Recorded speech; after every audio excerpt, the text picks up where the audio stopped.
Today, we are here to talk about the importance of image processing and show an example where we use image processing to enhance an image. So image processing techniques are widely used in today's world, and it's extremely important to make the lives of engineers much more easy. So image processing is useful through three main ways that we explored. One is image restoration. So it takes an image that's corrupt or bad quality and turns it into a readable image. It can also help a lot in biometrics because it can help clear up images for easy detection of faces and objects. And lastly, something we checked out was in agriculture. It can help detect crops for counting and crop density. And so the main takeaway of this is that image detection saves lots of time, human resources, and increases the validity of results when human error is limited, and therefore it's a critical part of engineering today. So our specific form of image processing was edge detection. And our edge detection software used four main user-defined functions to determine and display the edges of an image. We first converted the image to a grayscale using the dot function from NumPy. Then we went on to noise suppression, where we took a 3x3 matrix and set the average of the whole matrix to be the middle value, making the edges more blurry and making the whole image more uniform. We then went on to edge enhancement using the Sobel edge enhancement with partial derivatives. Finally, we finished with thresholding, where we allowed the user to input a value to determine how many edges to display.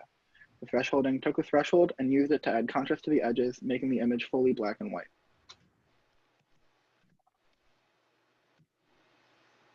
Okay, so the first function that we created was the grayscale function.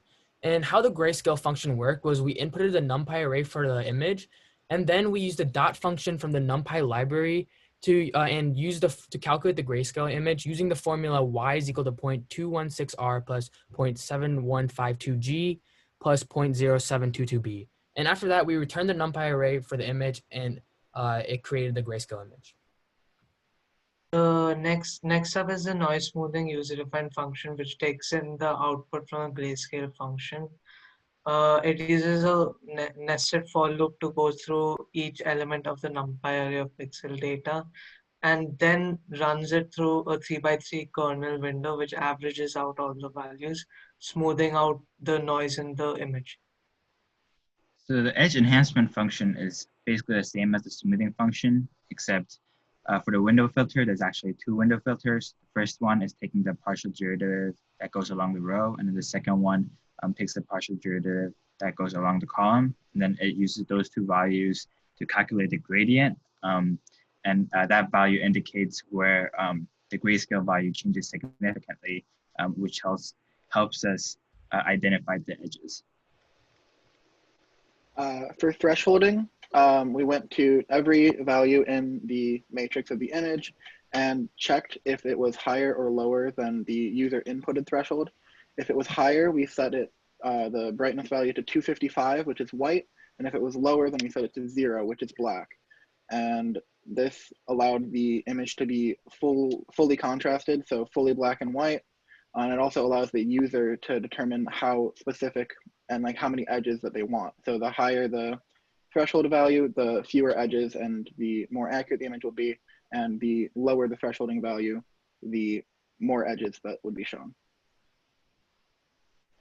Next up is error detection in the image file name. It uses a infinite while loop, which checks if the name of the image file is valid or not.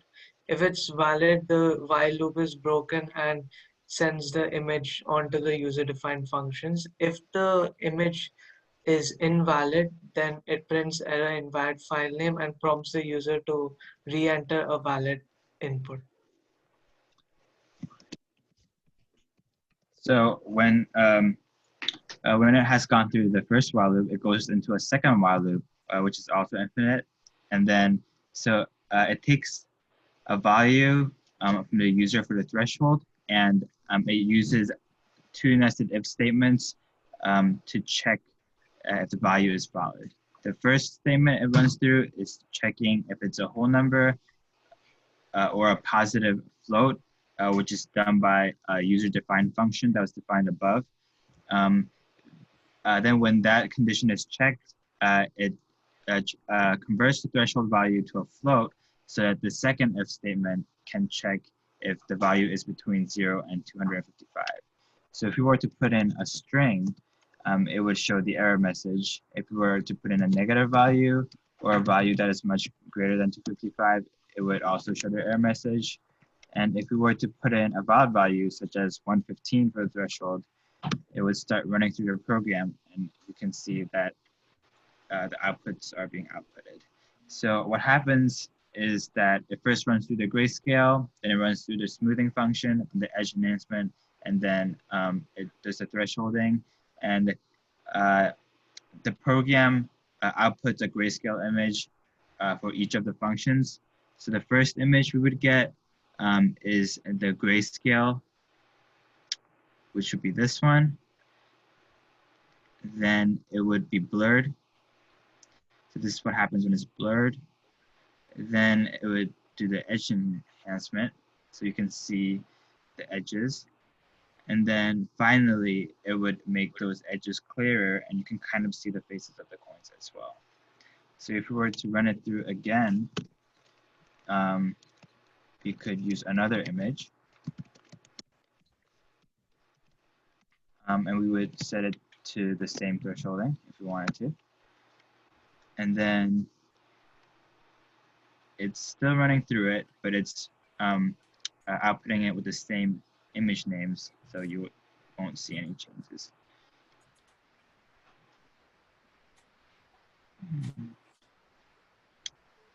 So if we were to look at the grayscale image, you can see that it's black and white. If we go to the blurred, you can see it's much smoother, less noise. Then edge enhancement, you can see the outlines. And then for the final image with the thresholding, you can see that it's much clearer. Yeah. Okay, And all good. yeah, Thank I you. guess we can stop there.